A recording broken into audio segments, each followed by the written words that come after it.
द्रोणाचार्य सारख्या सज्जनाचा धडात मृत्यू होतो आणि ती अधर्मी चांडाळ चौकटी अजून जीवित कशी? ऋषीमुनी योगी आपल्याला सत्य आणि शिव मानतात, चराचराला व्यापणारा सर्वव्यापी दृष्टा मानतात, मग माधवा माझे हे मुक्त केस तुला दिसत नाही असे कसे मानू मी? माझ्या प्रत्येक केसाच्या मुळाशी एक एक वेद लगडलेला आहे रे माधवा. कृष्णे, तुझ्या मनीच्या व्यथा वेदना का मला मिळत नाही? दूत सभेच्या त्या दिवसापासून मी सुखाची झोप घेऊ शकलो नाही. या दिशेने न्याय कक्षेबाहेर जाऊन सगळ्याच गोष्टी करता येत नाही. प्रत्येकाला नियतीने काल मर्यादा ठरवून दिलेली आहे, ती कोणी तोडू शकत नाही. हा चाललेला रणसंग्राम तुझ्या या मुक्त केसाचीच ना परिणिती? प्राणनाथा, युद्ध सुरू होऊन 16 दिवस संपले. सहारले गेले निरपराध सैनिक, बळी गेला माझा अभिमन्यू आणि घटोत्कच बाळाचा. मातेच्या दुःखी हृदयाची कल्पना पुरुषाला नाही यायची. बंधुराया, जिथे बाण रुततो ना तेथेच भळाभळा रक्त वाहते रे. त्या नराधमाला मी माफ नाही करायची. पांचाली प्रिये, तू आमच्या बाहुबलावर असा अविश्वास दाखवू नकोस. युधिष्ठिर दादा आणि अर्जुनाला जरी कौरवाबद्दल जिव्हाळा वाटत असला तरी मी मात्र कौरवांना माझे शत्रू समजतो. हा एकटा भीमसेन कौरवांना गौरवला पाठवण्यात समर्थ आहे. भीमसेना, क्रोधावर तुझ्या दोन्ही प्रतिज्ञा पुऱ्या होतील. शिष्टाईसाठी कौरव दरबारी जाताना तू असाच क्रोधित आणि नाराज झाला होतास. आता होत असलेल्या मानवी संहाराला पांडवांना जबाबदार धरले जाऊ नये म्हणून मला पांडवाच्या वतीनं शिष्टाईसाठी जावे लागेल. होय दादा, थोड्या अपराधासाठी असंख्य निरपराध मानवांचा स्नान करणे योग्य नव्हे. पितामह, द्रोणाचार्य, घटोत्कच, अभिमन्यू यांचा काय अपराध होता? पार्थ महाराज, काय ऐकते मी हे? महारथी नरपुंग पार्थ महाराजांनी असे भेकटीच्या प्रकट करावेत? हा दुर्दैव विलास आहे. तुमच्या बाहुबलावर विसंबून 13 वर्ष वनवास भोगलाय मी. माझ्या प्रिय पत्नीची विटंबना विसरून जाण्या इतके या धनंजयाच्या दमनातील रक्त गोठलेले नाही. उद्या माझ्या गांडीव धनुष्यावर बाण चढवून तुझ्या सर्व शत्रूंचा कंठनाळ मी छेदेन. तस्मात प्रिये, आता तुझे हे मुक्त केस सावाय. हा, माझ्या हाताने मीच वेणी घालतो. हा मार्गा, एक पाऊलही पुढे टाकू नकोस, नाही तर तुझाच कपाळमोक्ष करतो. प्रथम भीमा, कृष्णा, तू बाजूला हो. अर्जुना, माझ्या प्रतिनेता तुला विसर पडला काय? द्रौपदीच्या केसांना हात लावायची तुला हिंमत कशी झाली? दुःशासनाचे नडे दाताने कडाट फोडून त्याच्या रक्ताने माटलेल्या हाताने मी स्वतः पांचालीचे वेणी बंधन करणार आहे. विसरलास तो? भीम दादा, अरे तुझी प्रतिज्ञा मी कसा विसरेन? मी तुझी प्रतिक्रिया आजमावत होतो. आहे अजूनही तो तेच तसाच प्रखर आहे.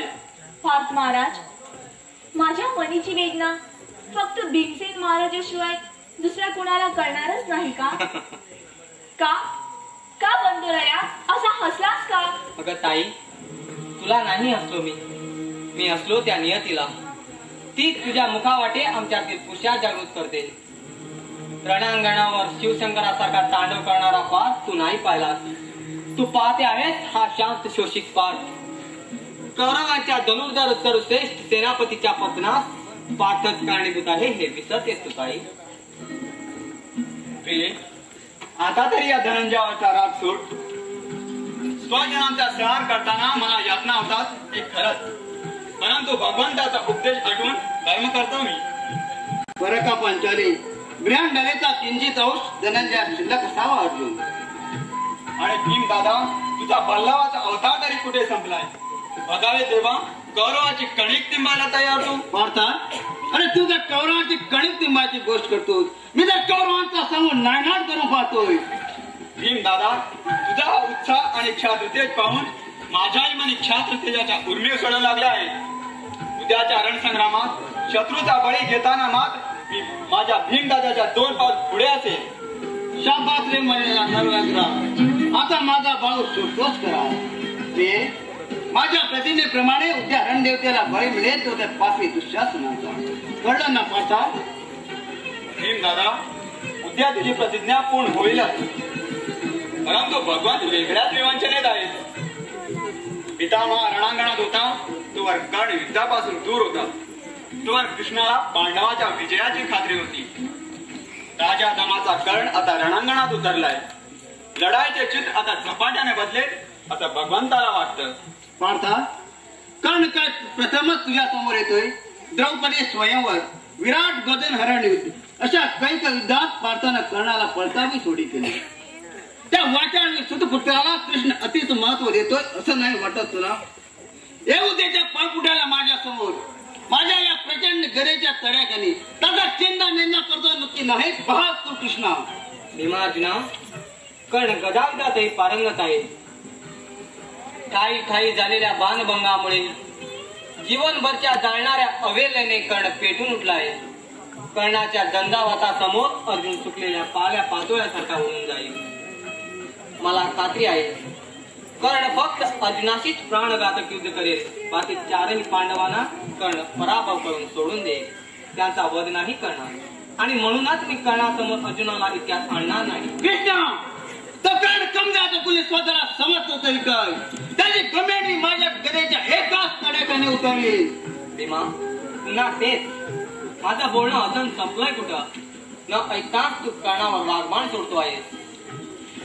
युधिष्ठिर आणि सेनापती दुष्टदुम्नाच्या मते कर्णाचा झंझावात थोपवण्याचं सामर्थ्य फक्त एकाच पांडवात आहे आणि ते म्हणजे परत काय भीमा.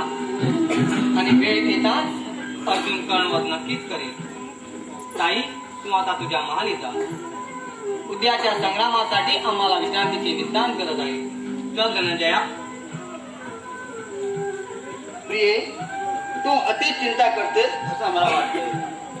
अजूनपर्यंत भगवान कृपेनं विजयाची वैजयंती मला पांडवाच्याच गळ्यात पडली. हे भीमार्जुन त्या क्रूर कर्माची उन्मत्त मस्तके पायदळून चढवते. विश्वास ठेव आमच्यावर. उद्याच मी दुःशासन वधाची प्रतिज्ञा पुरी करेन.